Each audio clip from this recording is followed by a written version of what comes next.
딸의 집이라 믿고 들어간 그날 밤 모든 것이 어긋나기 시작했습니다.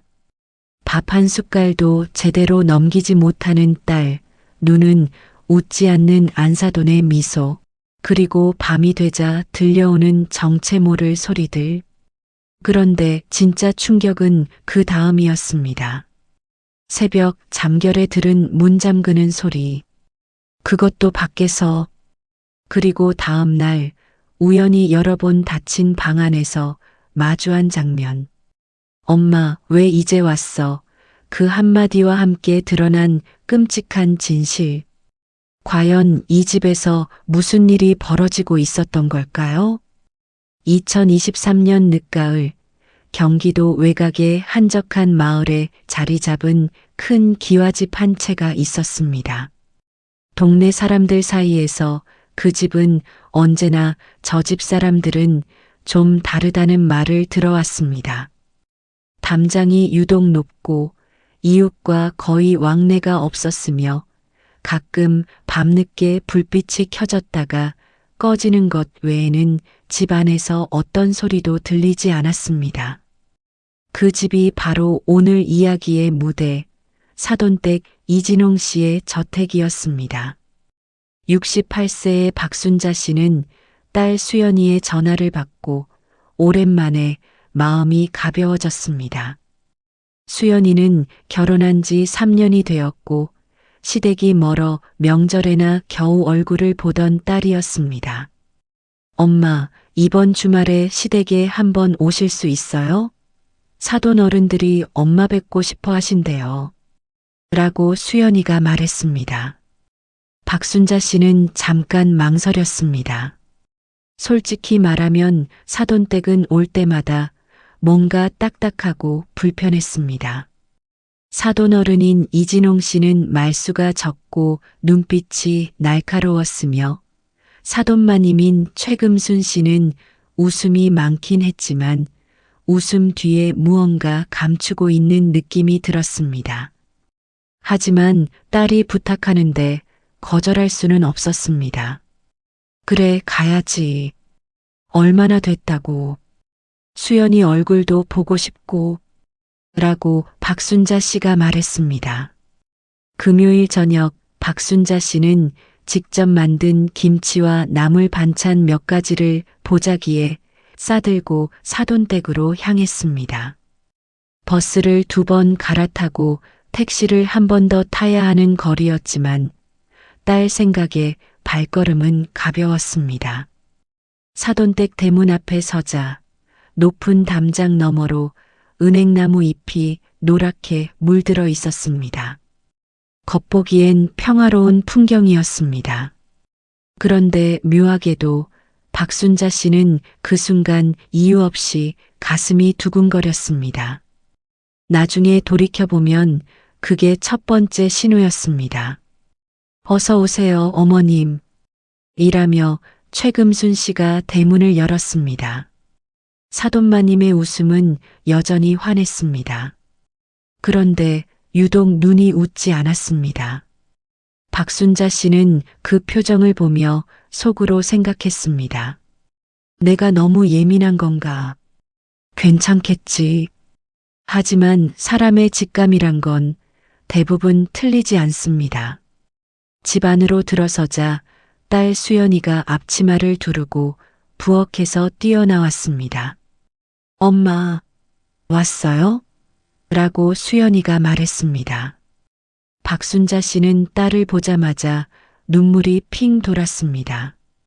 그런데 뭔가 이상했습니다. 딸의 얼굴이 예전보다 살짝 달라 보였습니다. 물론 결혼 후에 살이 빠지거나 얼굴이 변하는 건 흔한 일이지만 왠지 모르게 낯이 설었습니다. 엄마의 눈에 비친 딸의 눈빛에 무언가 깊은 피로가 깔려 있었습니다. 얼굴이 많이 야위었네. 밥은 잘 먹고 있어? 라고 박순자 씨가 말했습니다. 괜찮아요, 엄마. 요즘 좀 바빴어요. 라고 수연이가 눈을 피하며 말했습니다. 저녁 식사는 풍성했습니다. 사돈어른 이진홍 씨는 자리에 앉자마자 짧게 인사를 건넸고 그 뒤로는 거의 말을 하지 않았습니다. 먼 길 오셨습니다. 라고 이진홍 씨가 짧게 말했습니다. 식사 내내 어색한 침묵이 흘렀고 사돈마님 최금순 씨가 이런저런 이야기로 분위기를 채웠습니다. 그런데 대화를 하면서도 박순자 씨는 계속 딸의 얼굴을 살폈습니다. 수연이는 밥을 거의 먹지 않았습니다. 음식을 입에 가져가다 멈추고 시부모의 눈치를 보다가 다시 숟가락을 내려놓는 행동이 반복됐습니다. 왜 저러지? 시집살이가 심한 건 아니겠지? 박순자 씨의 마음 한쪽에 불씨 하나가 피어오르기 시작했습니다. 식사 후 사돈마님이 이부자리를 봐주며 안방 옆 작은 방으로 안내했습니다. 주무시기 불편하시면 말씀해 주세요. 라고 최금순 씨가 말했습니다. 방은 깔끔했습니다. 하지만 이상하게도 창문에 두꺼운 암막 커튼이 쳐져 있었고 자물쇠도 아닌 걸쇠가 바깥에서 잠글 수 있는 구조로 달려 있었습니다. 박순자 씨는 그것을 보며 잠깐 멈칫했지만 오래된 집에는 그런 구조가 많다고 스스로 달랬습니다. 잠자리에 들었지만 잠이 오지 않았습니다. 딸의 야윈 얼굴, 눈을 피하던 시선, 숟가락을 내려놓던 손, 그 장면들이 눈앞에서 사라지질 않았습니다. 새벽 2시쯤이었을 겁니다. 박순자 씨는 결국 잠을 포기하고 화장실을 가기 위해 조심스럽게 방문을 열었습니다. 집안은 칠흑같이 어두웠고 발 딛는 소리가 유독 크게 들렸습니다. 복도를 걸어가다가 박순자 씨는 발걸음을 멈췄습니다. 부엌 쪽에서 희미한 불빛이 새어나왔습니다. 집 안 모두가 잠든 시간에 왜 부엌에 불이 켜져 있는 걸까? 박순자 씨는 조심스럽게 부엌 쪽으로 고개를 돌렸습니다. 그리고 그 순간 심장이 쿵 내려앉았습니다. 사돈어른 이진홍 씨가 거기 있었습니다. 잠옷 차림으로 큼지막한 쟁반 위에 밥과 국, 반찬 여러 가지를 담아 조심스럽게 옮기고 있었습니다. 눈빛이 예리하고 행동 하나하나가 익숙한 듯 자연스러웠습니다.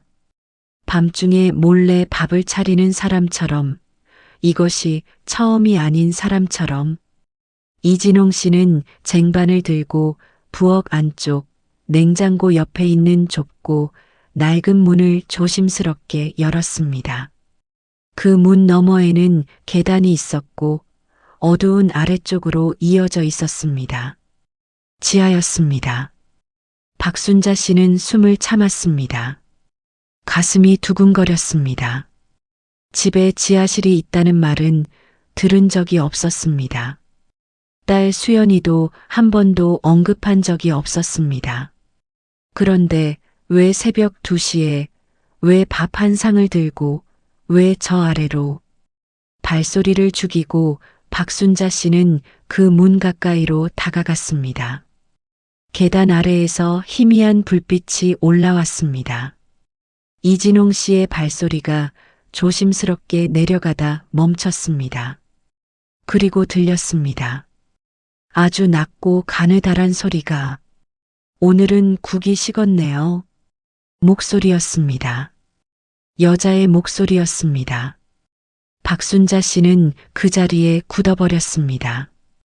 온몸에 털이 곤두서는 느낌. 저 아래에 누군가 있다. 새벽 2시에 밥을 받아먹는 누군가가. 더 가까이 가야 했습니다. 하지만 발이 떨어지지 않았습니다. 그때 이진홍 씨의 낮고 짧은 말이 계단을 타고 올라왔습니다. 빨리 먹어.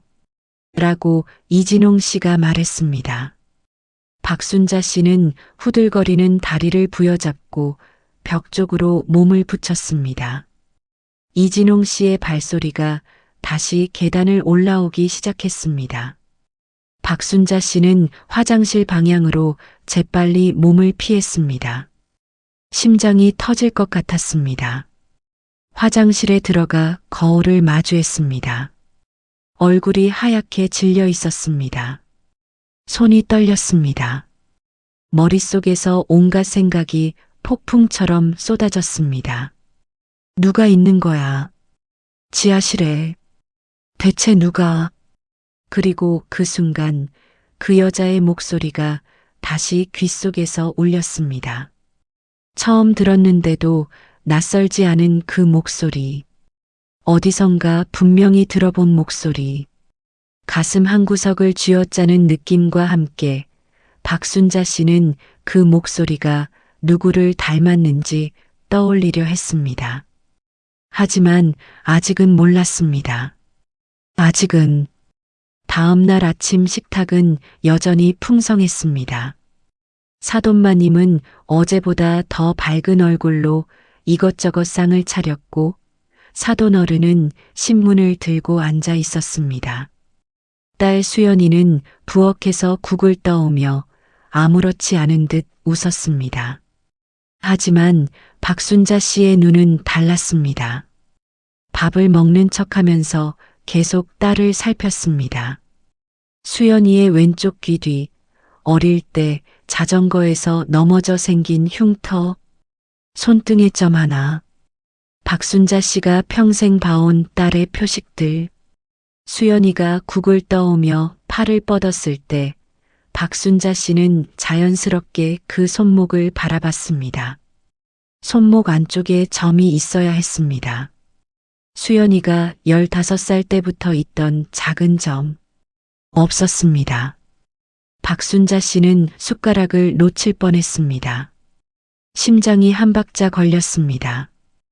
혹시 내가 잘못 본 건 아닐까? 각도가 달라서? 빛이 이상해서? 수연아, 이리 앉아. 라고 박순자 씨가 말했습니다. 네, 왜요, 엄마? 라며 수연이가 웃으며 앉았습니다. 손 좀 봐봐. 라고 박순자 씨가 말했습니다. 수연이는 아무렇지 않게 손을 내밀었습니다. 박순자 씨는 천천히 손목 안쪽을 살폈습니다. 없었습니다. 분명히 없었습니다.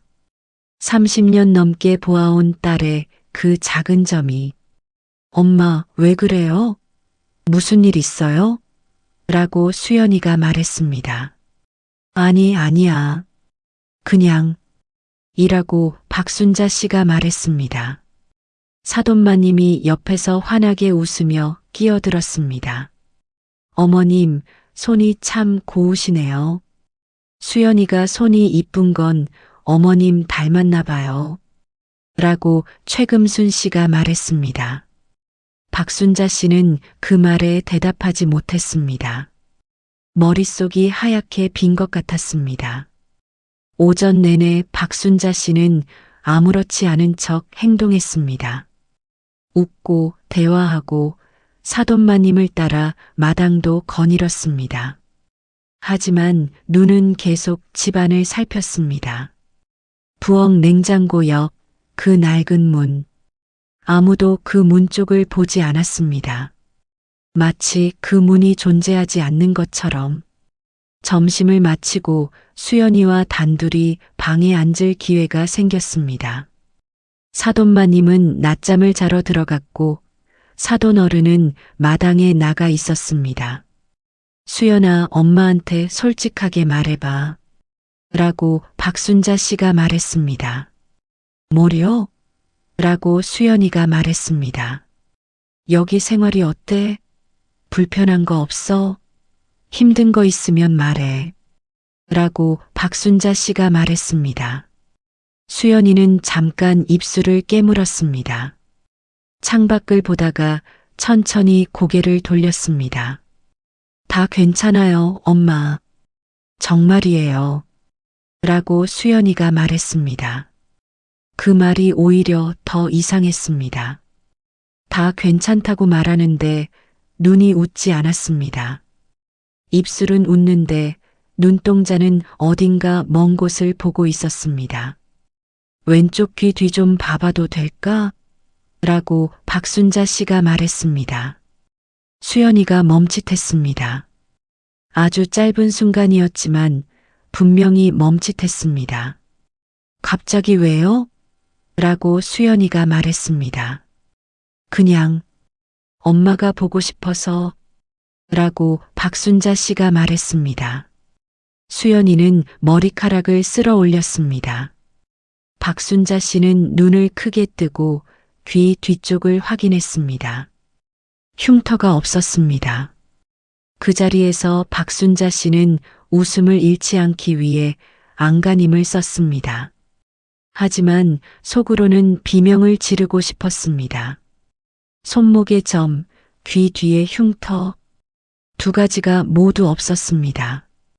이 여자는 내 딸을 너무나 닮았지만 내 딸이 아닐 수도 있었습니다. 그날 밤 박순자 씨는 계획을 세웠습니다.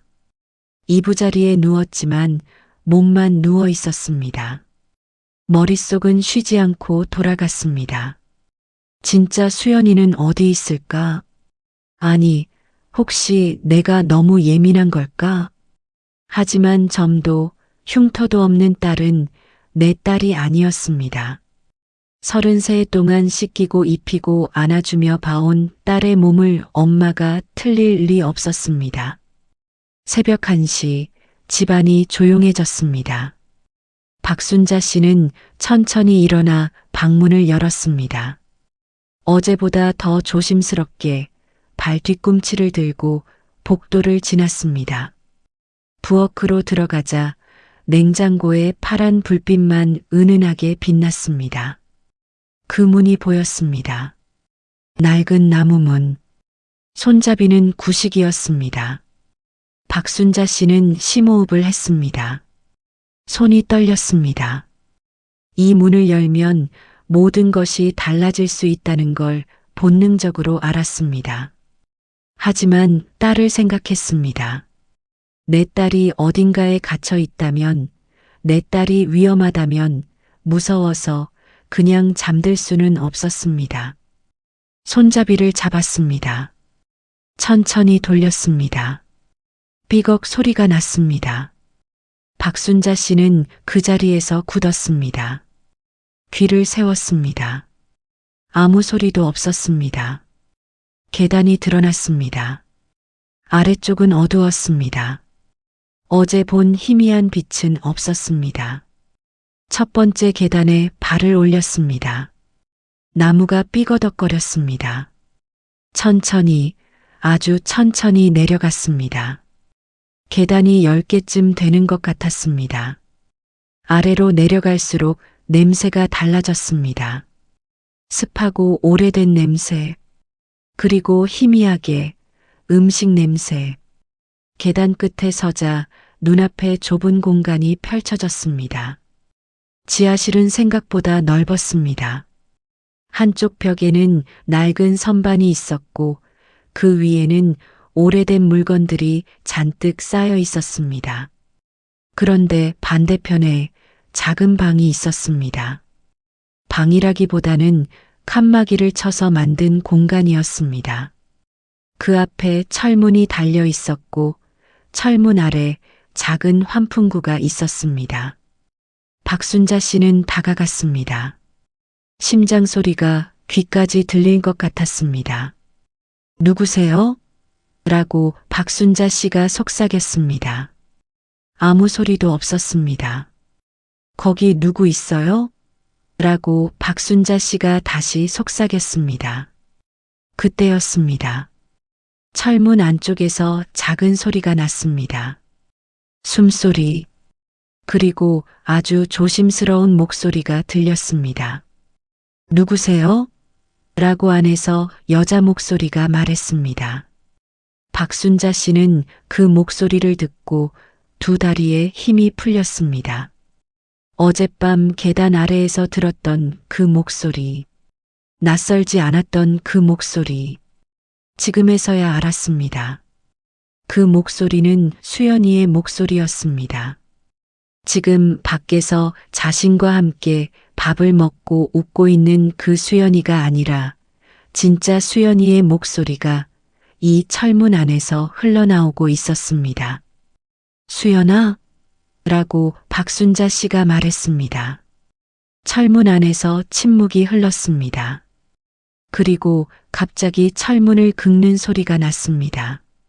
찰그락 찰그락. 손이 철문을 두드리는 소리. 엄마, 엄마야? 라고 안에서 목소리가 떨렸습니다. 박순자 씨는 그 자리에서 주저앉았습니다. 입을 틀어막았습니다. 소리를 내면 안 됐습니다. 온몸이 떨렸습니다. 수연아, 엄마야. 엄마 여기 있어. 라고 박순자 씨가 속삭였습니다. 엄마, 나 여기 있어. 꺼내줘. 제발 꺼내줘. 라고 안에서 수연이 목소리가 말했습니다. 목소리에서 눈물이 느껴졌습니다. 박순자 씨는 두 손으로 철문의 잠금 장치를 잡아당겼습니다. 자물쇠가 채워져 있었습니다. 당겨도 꼼짝하지 않았습니다. 자물쇠야. 열쇠가 어딨어? 라고 박순자 씨가 말했습니다. 시아버지가 항상 갖고 다녀. 주머니에. 라고 수연이가 말했습니다. 박순자 씨는 이를 악물었습니다. 지금 당장 문을 부수고 싶었습니다. 하지만 그러면 위층에서 들을 것이었습니다. 그 냉정한 눈빛에 이진홍 씨가 내려올 것이었습니다. 그게 무서웠습니다. 수연아, 엄마가 어떻게든 할게. 조금만 기다려.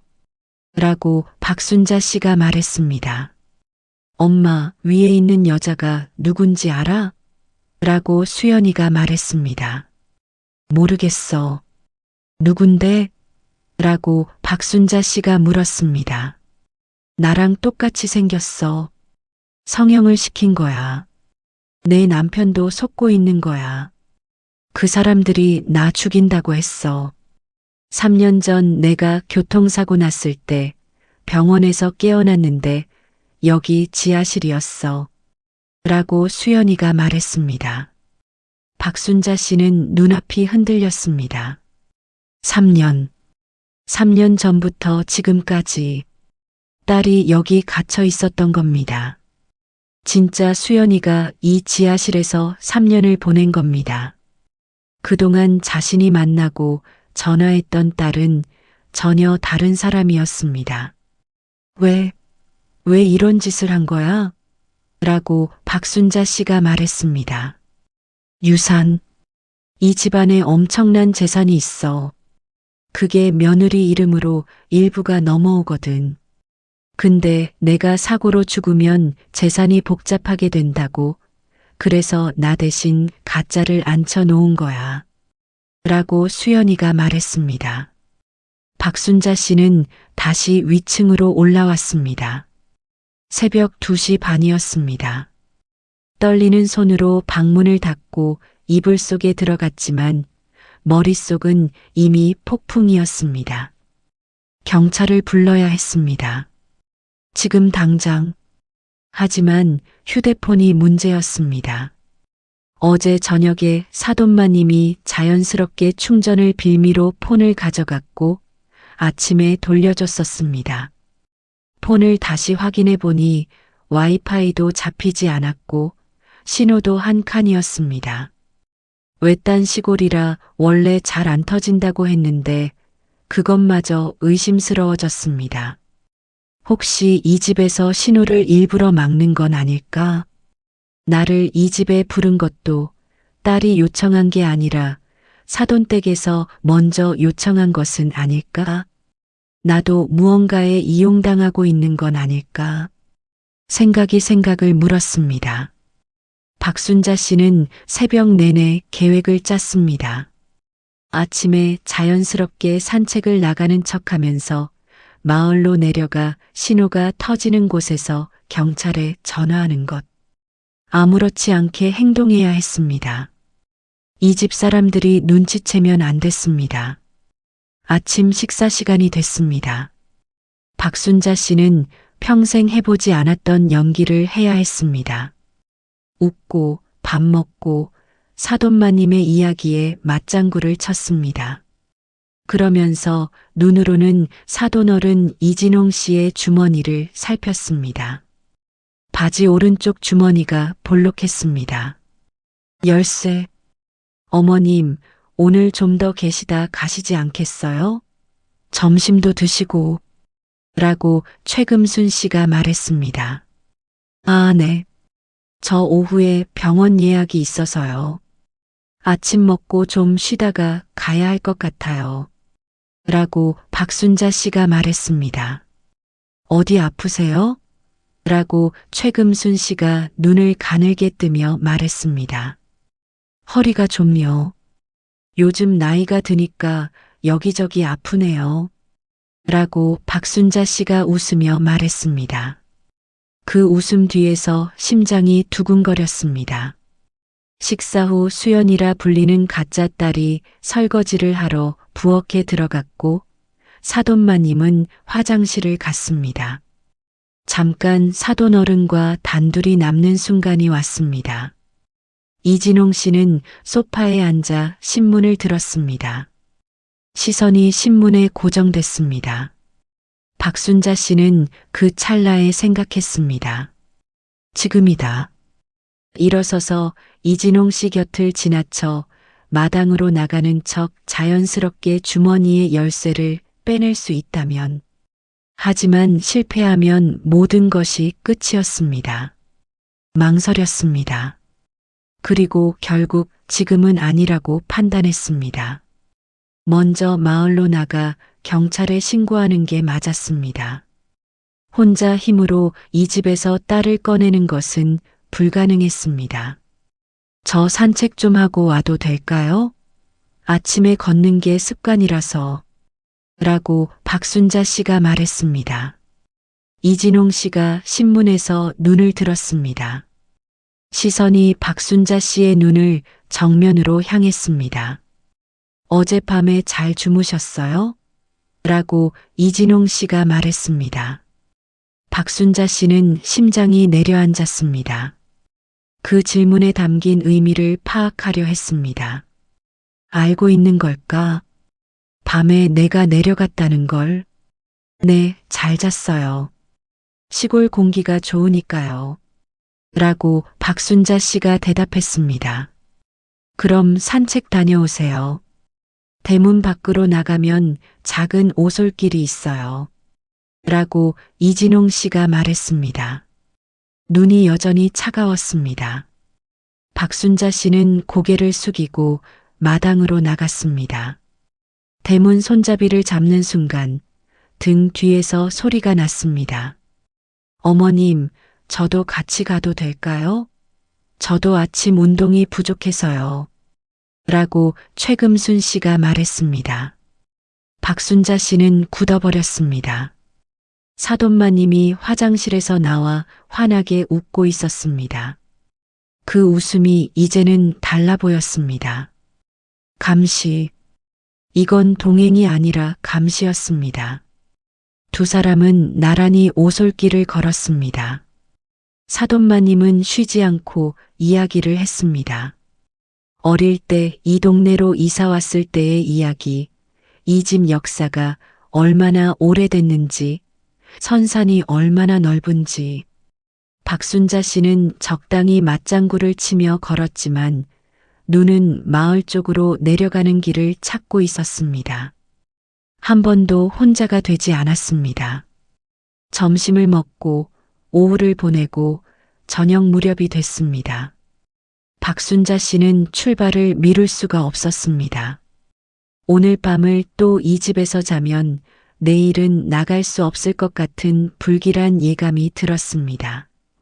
이제 가봐야 할 것 같아요. 택시 불러야 하는데 혹시 기사님 번호 아세요? 라고 박순자 씨가 말했습니다. 제가 바래다 드릴게요. 라고 이진홍 씨가 말했습니다. 그 말이 너무나 자연스러웠습니다. 그리고 그 자연스러움이 더 무서웠습니다. 짐을 챙기면서 박순자 씨는 수연이, 아니 가짜 수연이와 눈이 마주쳤습니다. 그 여자는 잠깐 멈칫했습니다. 눈빛이 흔들렸습니다. 그리고 아주 낮은 목소리로 사돈 어른이 듣지 못할 거리에서 말했습니다. 어머님, 사실 저도 갇혀 있는 거예요. 라고 그 여자가 떨리는 목소리로 말했습니다. 박순자 씨는 충격을 삼켰습니다. 저도 피해자예요. 제 얼굴을 바꾸고 여기 가둬놓은 거예요. 탈출하고 싶은데 혼자는 못해요. 어머님이 신고해줘야 해요. 라고 그 여자가 말했습니다. 박순자 씨는 그 여자의 눈을 봤습니다. 두려움이 가득했습니다. 연기가 아니었습니다. 이 여자도 피해자였습니다. 얼굴을 강제로 바뀌어 남의 삶을 살고 있는 또 다른 희생자. 이진홍 씨가 마당에서 차 시동을 걸었습니다. 어머님 가시죠. 라고 이진홍 씨가 말했습니다. 차 안에서 박순자 씨는 무릎 위에 손을 놓고 앉아 있었습니다. 이진홍 씨는 아무 말도 하지 않았습니다. 시골길을 달리며 이따금 룸미러로 뒤를 봤습니다. 박순자 씨는 창밖을 보며 폰을 확인했습니다. 신호 2칸, 3칸. 마을이 가까워질수록 신호가 살아났습니다. 차가 버스 정류장 앞에 섰습니다. 버스 올 때까지 여기서 기다리세요. 라고 이진홍 씨가 말했습니다. 박순자 씨는 내렸습니다. 이진홍 씨가 다시 핸들을 잡았습니다. 어머님, 이라고 이진홍 씨가 불렀습니다. 박순자 씨가 돌아봤습니다. 어제 잘 주무셨다고 했지요? 라고 이진홍 씨가 말했습니다. 그리고 차는 사라졌습니다. 박순자 씨는 그 말의 의미를 분석하며 바들바들 떨었습니다. 알고 있다. 이 사람은 내가 지하실에 갔다 온 걸 알고 있다. 시간이 없었습니다. 박순자 씨는 버스를 타지 않았습니다. 정류장에서 바로 112에 전화했습니다. 저기요, 신고하려고요. 제 딸이 납치돼 있어요. 라고 박순자 씨가 말했습니다. 신고를 받은 경찰관의 반응은 냉담했습니다. 노인의 착각이거나 과장일 것이라는 느낌이 전화기 너머에서도 느껴졌습니다. 어머니, 딸분과 연락이 안 되시는 건가요? 라고 경찰관이 말했습니다. 연락이 되는 게 아니에요. 다른 사람이 딸인 척하는 거라고요. 진짜 딸은 지하실에 갇혀 있다고요. 라고 박순자 씨가 말했습니다. 주소 알고 계신가요? 라고 경찰관이 물었습니다. 다행히 어제 오면서 내비게이션에서 본 주소를 메모해 두었습니다. 박순자 씨는 그 주소를 불러줬습니다.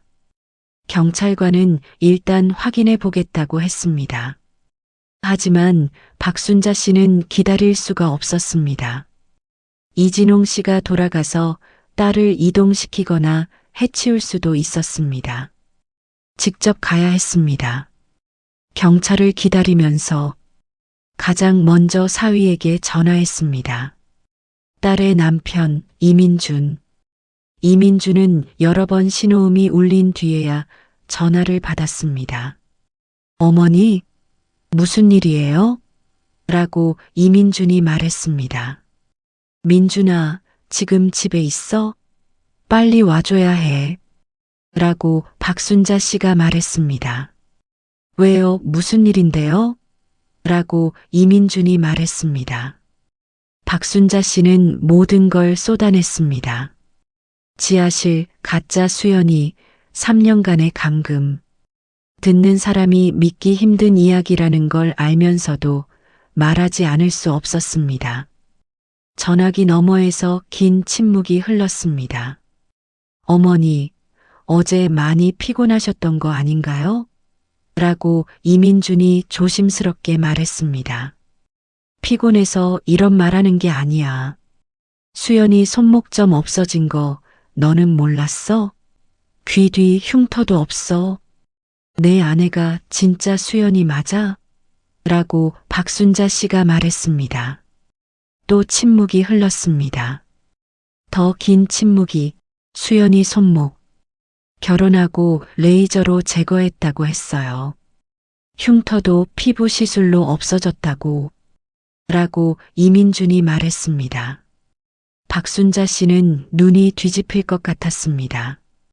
얼마나 치밀하게 준비한 것인지 모든 게 설명됐습니다. 그 말 수연이한테서 직접 들었어? 아니면 시댁에서 누가 얘기해줬어? 라고 박순자 씨가 물었습니다. 다시 침묵. 길고 무거운 침묵. 어머니, 제가 지금 갑니다. 라고 이민준이 말했습니다. 경찰차 2대가 사돈댁 앞에 도착했을 때 이민준의 차도 거의 동시에 들어섰습니다. 박순자 씨도 함께였습니다. 이진홍 씨가 대문을 열었습니다. 표정에 변화가 없었습니다. 그 무너지지 않는 얼굴이 더 섬뜩했습니다. 무슨 일이죠? 라고 이진홍 씨가 말했습니다. 주거에 대한 신고가 접수됐습니다. 협조해 주시기 바랍니다. 라고 경찰이 말했습니다. 가짜 수연이가 현관에 나타났습니다. 이민준이 그 얼굴을 바라봤습니다. 수연아? 라고 이민준이 말했습니다. 가짜 수연이는 잠깐 눈을 감았습니다. 그리고 조용히 고개를 저었습니다. 저는 이분이 말씀하신 대로예요. 저는 수연 씨가 아니에요. 라고 그 여자가 말했습니다.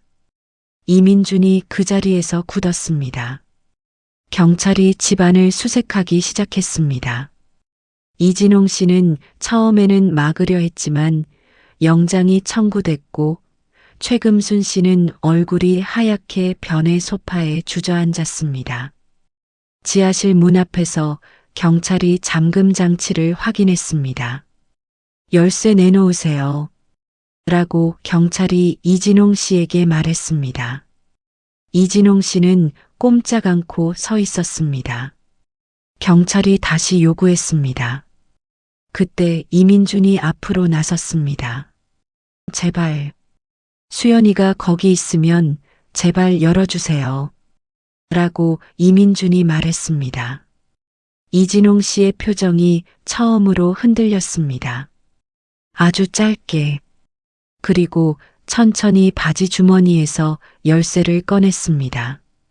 자물쇠가 열렸습니다. 철문이 당겨졌습니다. 안에서 여자 하나가 나왔습니다. 3년 만에 빛을 본 사람처럼 눈을 가늘게 떴습니다. 머리카락이 길게 자라 있었고 얼굴이 창백했습니다. 하지만 그 눈빛은 분명했습니다. 박순자 씨가 평생 봐온 그 눈빛이었습니다. 엄마, 라고 수연이가 말했습니다. 박순자 씨는 딸을 향해 달려갔습니다. 두 사람이 끌어안는 순간 지하실에 오열이 쏟아졌습니다. 이민준은 그 자리에서 주저앉았습니다. 수연아? 라고 이민준이 말했습니다. 수연이가 남편을 봤습니다. 3년 만에 보는 얼굴. 수연이는 눈물을 닦으며 말했습니다. 당신 바보야. 3년 동안 몰랐어? 라고 수연이가 울면서 말했습니다. 이민준은 아무 말도 하지 못했습니다.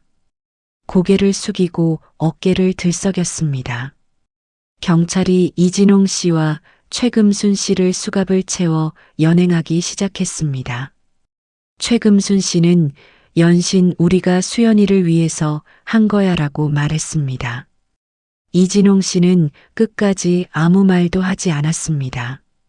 나중에 수사 결과가 나왔습니다. 이진홍 씨 집안은 3대에 걸쳐 내려오는 부동산과 현금 자산이 수백억 원에 달했습니다.